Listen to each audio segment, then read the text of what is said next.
Welcome back, focused learners. Okay, let's jump right into today's explainer because we are looking at something that completely flips everything you thought you knew about mindfulness right on its head. I mean, usually, when we hear the word meditation, a super specific image pops into our heads, right? We're picturing sitting perfectly still on a comfy little cushion, eyes closed, maybe some serene flute music playing in the background, just trying to gently shoo away our thoughts. Well, scratch that. The source material we're exploring today introduces a radical and honestly kind of crazy, unconventional practice. It's simply called the freeze meditation. No cushions, no absolute silence, and definitely zero serene preparation. Actually, it requires you to be smack dab in the middle of your everyday, chaotic life. Okay, let's dive into this. What if the secret to profound meditation isn't finding some perfectly quiet room, but actually having someone abruptly shout at you? I know, it sounds totally counterintuitive.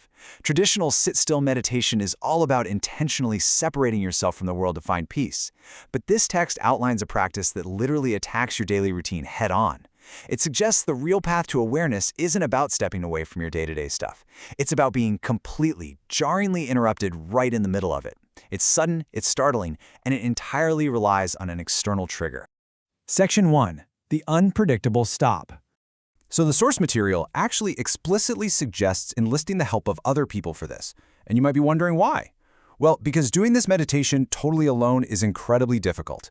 Think about it. If you try to do it by yourself, your brain is just naturally going to anticipate when you're about to stop. It ruins the surprise. So the text tells you to grab a partner. It could be a friend, your parents, your wife, relatives, literally anybody. You're basically giving them permission to be the trigger for your meditation. Their one and only job is to just watch you during your normal day-to-day life and wait for the perfect moment to shout a single word at you: stop. And the text is incredibly strict about this rule. It says the moment of stop should not be planned. This is absolutely crucial. It's the core mechanic of the whole shebang. The effectiveness of this meditation relies completely on that command happening exactly when you do not expect it. Like if you know your friend is going to yell stop while you're pouring your morning coffee, your mind is already preparing for it, right? So the effectiveness, according to the source, lies entirely in the element of surprise. The ambush is the meditation. So just imagine you're casually walking down the hallway, or maybe you're right in the middle of telling a really good joke, and out of nowhere your partner just shouts, "Stop!" Well, did you feel that? Did you feel how just the idea of a sudden loud command makes your brain kind of freeze up for a fraction of a second? The text demands that this jarring external shout acts as a literal, immediate override switch to whatever your body and mind were just doing. Section 2. Becoming a statue.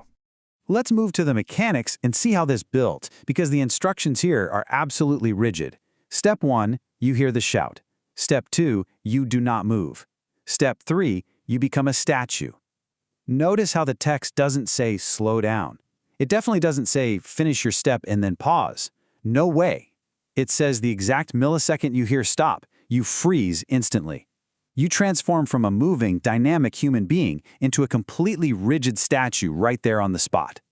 Now, how long do you have to hold the statue pose? You're probably thinking, oh man, this is going to require minutes or maybe even hours of standing completely still. But the text actually gives this surprisingly short window, just 10 to 30 seconds. That's it. You stand perfectly still for 10 to 30 seconds and then you're free to move again. Though, let's be real, those 10 to 30 seconds might just feel like the longest part of your day. Because here are the genuinely uncomfortable physical realities of this freeze, straight from the source text. Say your mouth is wide open mid-sentence when they shout stop. You do not close it. If you're mid-stride and one leg is just awkwardly hanging up in the air, you do not put that leg down on the ground. You have to just hold it there. The text explicitly warns, do not make yourself comfortable.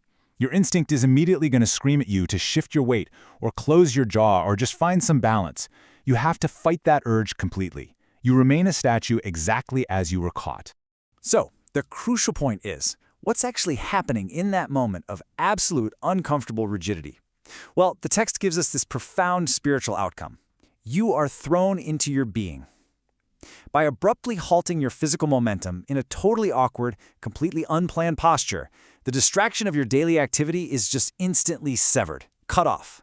You are literally pulled out of your autopilot routine and thrown directly into the raw, immediate experience of just existing in that exact, precise second.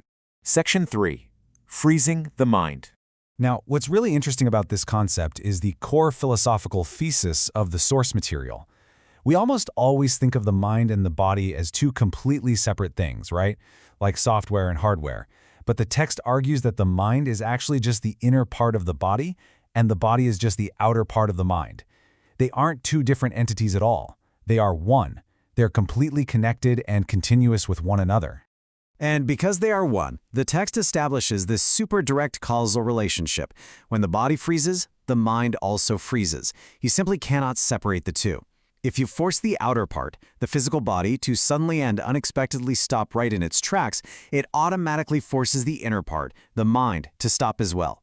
All those racing thoughts, the stress about your upcoming meeting, the mental checklist of groceries you need to buy, all of it is forced to halt simply because you forced your physical shell to become a statue. It's a real game changer. Section 4. Growing your awareness. So, what is the long-term payoff of integrating this frankly bizarre practice into your life? Well, first, the text talks about frequency. It instructs you to do this exercise as many times as possible in a day. This isn't just some one-and-done little morning routine. The goal is to have these sudden, short, 10 to 30-second stops happen repeatedly, entirely amidst your normal day-to-day activities. The more you get ambushed by the command to stop, the better. And if you actually commit to doing this repeatedly, the text makes its first major promise. Your awareness will grow. By constantly breaking that hypnotic spell of your daily routine with a sudden physical freeze, you're basically training your brain to wake up. You're pulling yourself out of the fog of routine over and over again, and as a result, your baseline level of everyday awareness naturally begins to expand. Which leads directly to the second promise. The text states that by doing this throughout your daily activities, it's going to become easy to be conscious. I mean, think about how incredibly easy it is to just lose yourself in the chaos of a normal day. You know, rushing to work, answering a million emails, making dinner. This jarring practice of freezing trains you to remain highly conscious and totally present, no matter how chaotic or stressful the external day-to-day stuff gets. And this brilliantly illustrates the final promise and the ultimate goal of the source material, to be a witness. By freezing the body and subsequently freezing the mind, you create a gap, a little pocket of space. And in that 10 to 30-second gap, you step back. You are no longer the stressed-out person rushing around doing errands. You become a silent witness to your own being. You get to observe yourself, your body, and your very existence from a place of pure, unmoving stillness. So, as we wrap up today's explainer, I want to leave you with a final thought that really hits the nail on the head regarding unpredictability. You know the rules now. You know the mechanics. You know that to freeze the body is to freeze the mind. But since this entire practice relies on an ambush, will you be ready for your unpredicted moment of stop? It could happen today, it could happen tomorrow, but whenever that shout finally comes, you now know exactly what to do. Do not move, become a statue, and be thrown entirely into your being. Keep learning, stay focused, and I'll catch you in the next explainer.